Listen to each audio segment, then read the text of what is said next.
کہ آج دنیا قرآن کا مقابلہ کرنے سے قاصر ہے، جس طرح ماضی میں قاصر تھی، اور قیامت تک اس کا معاوضہ ممکن نہیں ہے، اور جب معاوضہ ممکن نہیں ہوگا تو اونچی ہتھ کنڈے ہوں گے اور اس طرح کی نیچ حرکتیں ہوں گی۔ لوگوں نے لوگوں کے ساتھ لڑائیاں کیا، بھلا کسی نے کتابوں کو بھی جلایا ہے، کسی نے کتابوں کی بھی بے حرمتی کی ہے، کبھی ایسا بھی ہوا ہے؟ اور آج جو مغرب کے قصیدے پڑھتے پھرتے ہیں، یہ ان مکروہ چہروں کو دیکھیں۔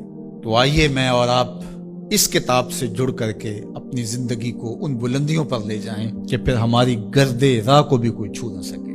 لیکن افسوس یہ کہ یہ چیزیں ہمیں بیدار کرنے کی بجائے، یہ چیزیں ہمیں کھڑا کرنے کی بجائے، کتاب کے ساتھ جوڑنے کی بجائے، الٹا جو ہے وہ ہمارا غیظ و غضب اپنے اوپر ہی برستا ہے، اور پھر ہم جو ہے وہ دوبارہ وہیں بیٹھ جاتے ہیں جہاں ہم تھے، اور ایک انچ بھی آگے بڑھنے کے ہم کوشش نہیں کرتے۔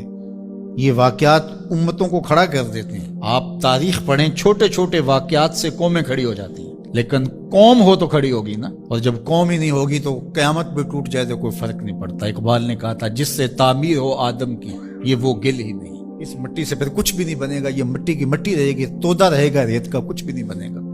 قیامتیں گزر جائیں تو کچھ نہیں ہوتا۔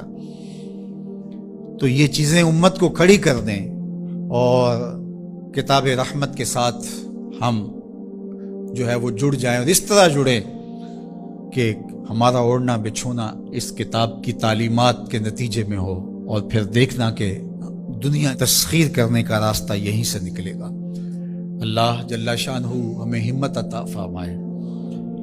اگرچہ ہمارا دل بہت دکھا ہے اس معاملے کے اندر، اور اس وقت پے در پے ایسے واقعات ہوتے ہیں کہ ہمارا دل زخمی ہوتا ہے، لیکن ہم اس کا کیا کر سکتے ہیں جب تک ہمارے پاس قوت نہیں ہوگی، شوکت اور حشمت نہیں ہوگی۔ مغلوب قومیں سوائے پیچ و تاب کے اور کیا کر سکتی ہیں؟ غالب قومیں جو ہیں وہ فیصلے کرتی ہیں، اور فیصلے ہی نتیجہ خیز ہوتے ہیں۔ تو جب تک ہم قوم نہیں بنیں گے، امت نہیں بنیں گے، اس وقت جو ہے وہ ہم اسی صورتحال میں رہیں گے، اور ہمارا وجود جس طرح زخمی ہے، تشتت کی وجہ سے جسم زخمی ہے امت کا، کہ ہم 72-73 گروہوں میں بٹے ہوئے ہیں، اور دشمن اس پہ بہت خوش ہے، اس لیے کہ اس سے اس کو فائدہ پہنچ رہا ہے، اور ہم آپس میں الجھ کر کے اپنی طاقت کو ایک دوسرے کے اوپر ظاہر کر رہے ہیں۔ دوسری جانب ہم جغرافیائی تقسیمات پر یقین اس قدر پختہ رکھ لیا ہے، جو ایک مغرب کی سازش تھی۔ جب سلطنت عثمانیہ ٹوٹی تھی، عرب ممالک کو ٹکڑیوں میں بانٹ دیا گیا، اور باقی ممالک کو، جو ایک وحدت تھی امت کی، اس کو تقسیم کر دیا گیا، اور یورپ یونین 27 ممالک کے اوپر خلافت سے تصور دے کے دوبارہ جڑ جاتے ہیں۔ وہ بکھرے ہوئے جڑ کر کے اپنا مشترکہ دفاع، مشترکہ کرنسی اور یہ ساری چیزیں بنا کے، تو وہ باقاعدہ 27 ملک جڑ جاتے ہیں۔ 50 ریاستیں امریکہ کی ہیں جو جڑی ہوئی ہیں، اور ایک وحدت ہے۔ تو امت مسلمہ کو ٹکڑے ٹکڑے کر دیا، اور آج دیکھیے کہ ان ملکوں کی باہم لڑائی سے شام کا کیا حال ہو رہا ہے، اور یمن کا کیا حال ہو رہا ہے۔ بلکتے ہوئے یتیموں کے آنسو پوچھنے والا کوئی نہیں، سب کو اپنے مفادات سے غرض ہے۔ اور یہ امت اس وقت جس طرح زخم کھلتا ہے اور جس اذیت میں مبتلا ہے، کیا کہا جائے اور کیا بولا جائے۔ ہمارا دیش تو اسلام تھا، چاہے کسی بھی خطے میں رہنے والے ہوں، کسی بھی گوشے کے بسنے والے ہوں، لیکن ہماری شناخت علاقے بن گئے، جغرافیہ بن گیا، جبکہ ہماری شناخت علاقے اور جغرافیہ نہیں تھا، ہماری شناخت دین تھا۔ ہم سب سے پہلے مسلمان تھے۔ تو پہلا حق قرآن مجید کا، اس پر ایمان لانا ہے، اور اس کے تقاضوں سمیت ایمان لانے سے دنیا آخرت کی برکتیں نصیب ہوتی ہیں، اور قرآن مجید کے ساتھ جو باطنی تعلق ہے جب وہ مضبوط ہوتا ہے تو پھر اس کے صلے میں قرب الہی کی دولت نصیب ہوتی ہے۔ جب اس کے ساتھ تیقن پیدا ہو جاتا ہے، یہ تیقن ہی من میں روشنیاں پیدا کر دیتا ہے۔ دوسرا حق اس کتاب کا یہ ہے کہ اس کو صحت لفظی کے ساتھ تلاوت کیا جائے۔ قرآن مجید کی تلاوت من کے روگ مٹاتی ہے، من کے میل گوا دیتی ہے، اندر کی ستھرائی کا سامان ہوتا ہے۔ اقبال کہتا ہے، تو نہ دانی کہ سوزے کراتے تو دیگر گوں کر تقدیر عمر را۔ میری بہن تو نہیں جانتی، جب تو بہن ہو کے قرآن پڑھے تو عمر کی تقدیر بدلتی، اور جب تو ماں ہو کے قرآن پڑھے بیٹا نیزے کی نوک پہ قرآن سناتا ہے۔ تو یہ قرآن من میں سویرے، من میں روشنیاں اتارتا ہے، ادھر قرآن پڑھا جا رہا تھا، ادھر عمر کے دل کے میل دھل رہے تھے۔ تو تلاوت من کے روگ مٹاتی ہے، من کے میل دور کر دیتی ہے، اور تلاوت کرنے والا راحتوں کے ایک جہان میں آباد ہو جاتا ہے۔ اسی لیے میرے حضور نے فرمایا اتل القرآن وابکو، قرآن پڑھا کرو اور قرآن پڑھتے ہوئے رویا کرو۔ فَإِن لَمْ تَبْكُوا فَتَبَاكُوا، اور اگر رونا نہ آئے تو رونے کی کوشش کیا کرو۔ حضرت داتا صاحب سے پوچھا گیا حضرت اگر رونے کی کوشش کریں پھر بھی رونا نہ آئے، فرمایا پھر مقدر پہ رویا کرو۔ اتنے سنگ دل ہو گئے ہو تمہاری آنکھیں آنسوں کا خراج نہیں دیتی۔ تو اس قرآن کی تلاوت سے من ستھرا ہوتا ہے، من پاک ہوتا ہے۔ جب تک نہ ہو تیرے دل پہ نزول کتاب، گرا کشا ہے نہ رازی نہ کشاف۔ دل پہ جب اترے، جب یہ محسوس کرے، دیکھو حضور کی وساطت سے رب نے مخاطبہ کیا ہے۔ جب رب کہتا ہے یا ایھا الذین آمنوا، تو مخاطب کون ہوتے ہیں؟ ذرا غور تو کیجیے۔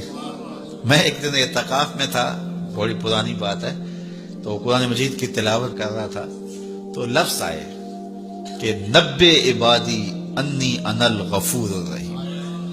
اس کا معنی یہ ہے کہ میرے بندوں کو خبر دے دو کہ میں غفور بھی ہوں رحیم بھی ہوں۔ اللہ، یہ بات تو حضور کی وساطت سے ہمیں کہی گئی نا، تو یقین جانے ایسا نشہ طاری ہوا، میں وہ لمحے نہیں بھول سکتا۔ تو میں بڑا ضبط کرنے کی کوشش کی لیکن مجھے ضبط نہیں ہو رہا تھا، اور پھر مجبور ہو کے میں اٹھا اور ایک ایک حجرہ اعتکاف میں گیا اور سب کو جا کے میں نے کہا یہ رب کا کلام سنو۔ رب کہتا میرے بندوں کو بتاؤ، خبر دو، میں غفور بھی ہوں رحیم بھی ہوں۔ تو یہ قرآن کی تلاوت کے مزے ہوتے ہیں۔ تیسرا حق قرآن مجید کا ہمارے ذمے، اس کو مفاہیم و مطالب کے ساتھ سمجھنے کی کوشش کرنا کہ یہ قرآن ہمیں کیا کہہ رہا ہے۔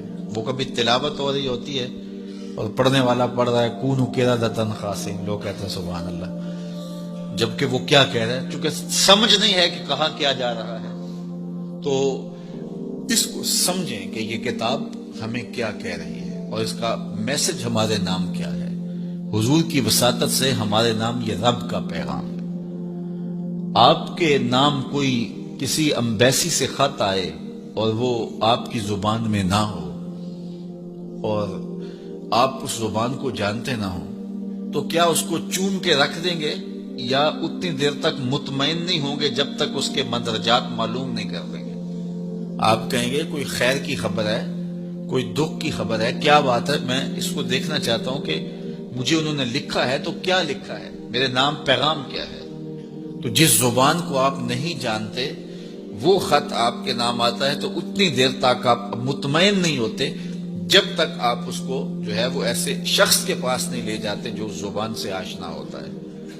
تو یہ رب کا خط ہے، حضور کی معرفت۔ تو یہ پڑھے نا ہمارے رب نے ہمیں کیا پیغام دیا ہے، اور پھر جب اس کی تلاوت کریں گے اور اس کے مفاہیم کو سمجھنے کی کوشش کریں گے تو یہ قرآن فیض دیتا ہے۔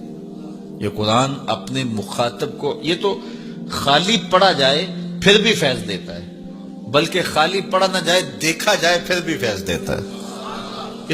اس کو دیکھ بھی لیا جائے، اس کے سننے سے فیض ملتا ہے، اس کے پڑھنے سے فیض ملتا ہے، اس کے دیکھنے سے فیض ملتا ہے، اس کے سمجھنے سے فیض ملتا ہے، اس کا درس دینے سے فیض ملتا ہے، اس کا درس لینے سے فیض ملتا ہے۔ یہ تو سراپا فیض ہے، یہ تو روشنیوں کا منبع و مصدر ہے۔ اس کتاب سے جڑنے والا دارین کی سعادتیں پاتا ہے۔